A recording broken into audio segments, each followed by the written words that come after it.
اللهم صل وسلم بأنواع كمالاتك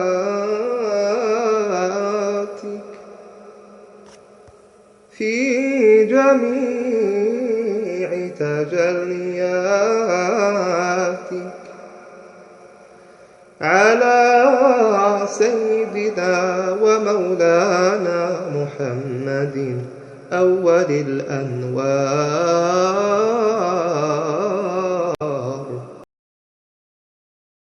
بسم الله الرحمن الرحيم ولا حول ولا قوة إلا بالله العلي العظيم رب اشرح لي صدري ويسر لي أمري واحلل عقدة من لساني يفقه قولي اللهم صل على سيدنا محمد أفصح من نطق بالحق والتبيان وعلى آله وصحبه ومن نحى نحو سنته وسلم تسليما. Dear brothers and sisters, Assalamu alaikum wa rahmatullahi ta'ala wa barakatuh. My name is Ansar Yama Muhammad and I am the founder of the Arabic Trivium Academy. Our aim at the Arabic Trivium Academy is to restore the centrality of the instrumental sciences, what is called ʼulūm al-ālah, for better understanding of the classics and primarily sacred sources. The classics being literature from pre-Islamic period, like the mu'allaqat, for example, and also literature from the time of the Sahaba and then the Umayyad, the Abbasid, and so on and so forth. This is so because classical Arabic tradition is something that is preserved until the end of time. And the reason I say this is because so long as the Quran is preserved, then the classical Arabic tradition is something that is preserved and continuous. It is something that is continuous till the end of time. So the traditional and then the sacred sciences, this includes Quran and Hadith, but also important texts in jurisprudence and fiqh, in theology and aqidah, and then also virtue ethics. Traditionally, the ʼulūm al-ālah was considered the sine qua non of the sacred sciences. In other words, one could not seriously study beyond the fard ʿayn, meaning the fard ʿayn being science knowledge that is required upon every individual Muslim who has reached the age of maturity. In fact, Ibn Abi Zayd al-Qayrawani wrote his risala for children so that before they become mature, they have knowledge of their fard ʿayn, and the wisdom behind that is so that they ease into it. So it's encouraged to teach children their fard ʿayn right before they reach the age of maturity, so they can ease into that. And so one could not seriously study beyond the fard ʿayn, the sacred sciences, without having mastery of these arts. So the ʼulūm al-ālah were indispensable and essential condition to becoming a serious scholar of the sacred sciences. This is a service we want to provide specifically to our Muslim community around the world. It's been my passion to study the Arabic language and to teach it to others. I first started learning the Arabic language when I met Sheikh Khatri wal-Boiba at the Islamic Studies School in Hayward, California. This was in 1998. Then I continued my studies at the Zaytuna Institute until finally I traveled to West Africa in 2002. There I was blessed and fortunate enough to study the Arabic language and sacred Islamic sciences with Murabat al-Hajj wal-Fahfu rahimahullah, Sheikh al-Damin hafidhahullah wa nafa'na bi barakatihi, and Sheikh Abdullah wal-Ahmadna hafidhahullah wa nafa'na bi barakatihi. I was blessed and fortunate enough to study the Ajurumiyya with Murabat al-Hajj and parts of the Alfiyat ibn Malik with Murabat Ahmad Fad, which really instilled in me a passion to entirely focus on the Arabic language. And to this I quote one of the poets who said, شُغِلْتُ بِالنَّحْوِ وَبِالْبَيَانِ وَإِنَّ هَذَانِ لَسَاحِرَانِ. I was busy or made busy with naḥw and bayan, for they are indeed magical. Naḥw being syntax, but it also includes ṣarf, which is morphology, and bayan is one of the arts of balāghah, rhetoric. Murabit Ahmed Faz's vast knowledge and piety and virtuous nature reminds me of the Andalusi poet who said, قوم لهم شرف العلا من حمير وإذا انتموا لمتونة فهم هم لما حووا إحراز كل فضيلة غلب الحياء عليهم فترثموا. And in fact, I was recently reading one of the odes of Shihabuddin as-Suhrawardi, known as Shaykh al-Ishraq, the master of illumination. And in the beginning of his poem, he said, أبدا تحن إليكم الأرواح ووصالكم ريحانها والراح. Souls always yearn for you, and uniting with you is their fragrance and wine. So for those who visited Murabit Ahmed Fal, studied with him, or was in his presence, would have noted that he was a man of genuine piety, of tawadu' and haya, modesty. When he smiled, rahimahullah, he would lower his gaze and place his hand in front of his mouth. So their vast knowledge did not prevent them from having this true tawadu', this genuine humility and haya, modesty.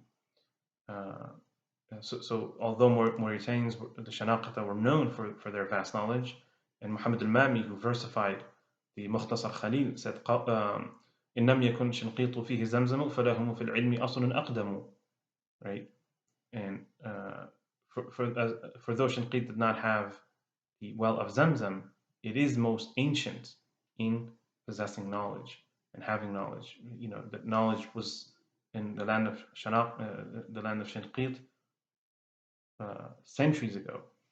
But the point that I wanted to make there is that Shihabuddin as-Suhrawardi, Shaykh al-Ishraq, at the end of the verse, he says, وَكَأَنَّمَا أَجْسَامُهُمْ وَقُلُوبُهُمْ فِي ضَوْئِهَا الْمِشْكَاةُ وَالْمِصْبَاحُ, as though their body and heart in its light are like the lamp.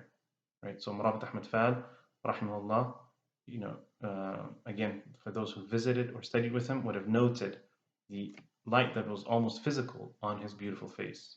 MashaAllah. Recently, I was watching a short documentary on the blessed life of Murabit al-Hajj al-Fahdu rahimahullah, and this documentary was done in Mauritania. One of his senior students in that documentary said something that was really profound and amazing. He said that nothing stirred the passion of Murabit al-Hajj like the subject of Arabic grammar and literature. Then I reflected and realized that most of his books were about the Arabic language. One of my teachers in Mauritania gifted me his commentary on the ode called Banat Su'ad. Right? It's a beautiful qasida. I have his commentary on the Alfiyat ibn Malik and his commentary on Al-Maqsur al-Mamdud and his commentary on the versified Al-Ajrumiyya. I also have his commentary on the Shama'il of the Prophet ﷺ that was, it's a poem by Sidi Ahmed Zarruq, and Murabit al-Hajj has a commentary on it. So this really rekindled my love and passion for the Arabic language. Once I returned from West Africa, I did my bachelor's and master's degree in Arabic studies at UCLA. Since 2009, I've been teaching Arabic at different levels. Why the Trivium? I first read about the Trivium in a book called The Trivium by Sister Mariam Joseph over a decade ago.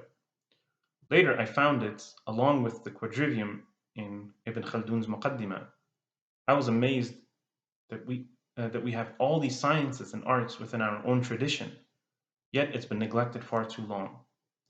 Then Ibn Khaldun talks about how the Persians and the people of Khorasan were the foremost in these arts.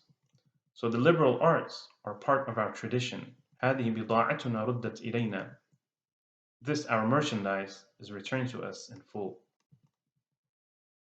The liberal arts are an interesting educational model attributed to Western higher education. Many people wrongly assume that it is uniquely Western. The truth is that it is more civilizational than Western. In other words, Every great civilization has had the liberal arts. Ibn Khaldun makes this argument as well in his Muqaddimah. He says, quote, "The intellectual sciences are natural to man inasmuch as he is a thinking being. They are not restricted to any particular religious group. They are studied by the people of all religious groups who are all equally qualified to learn them and to do research in them. They have existed and been known to the human species since civilization had its beginning in the world." End quote. He then lists the various intellectual sciences, starting from logic, physics, metaphysics, and the mathematical sciences. In essence, the quadrivium. Registration for Fall 2022 is now open. We highly encourage and recommend Huffaz, students that have memorized the Quran or who are memorizing the Quran, middle school students and high school students to register, and those intending to major in Islamic studies or Arabic studies. If you are a professional working full-time already or a retired professional, you can definitely benefit from the program. Once you complete the program, you'll have a complete different experience with the Quran. It doesn't mean you'll have mastery of it, for that takes decades of studies. But your relationship with the Quran will be different for the better, inshallah. From my experience, Huffaz tend to do really better in Arabic since they already know how to read really well and have exceptional memory. Lastly, I want to give special thanks to my parents, my wife, and all my teachers. We pray that God raises their ranks on the day of judgment and gives them all the success of both worlds. We pray that God unites us in the company of the Prophet ﷺ with their families, their students, and their lovers. Jazakumullah khairan, barakallah fikum. Inshallah, you keep us in your dua and in your good opinion. And we look forward to seeing you in our courses, which starts August 13, 2022. Wassalamu alaikum wa rahmatullahi ta'ala wa barakatuh.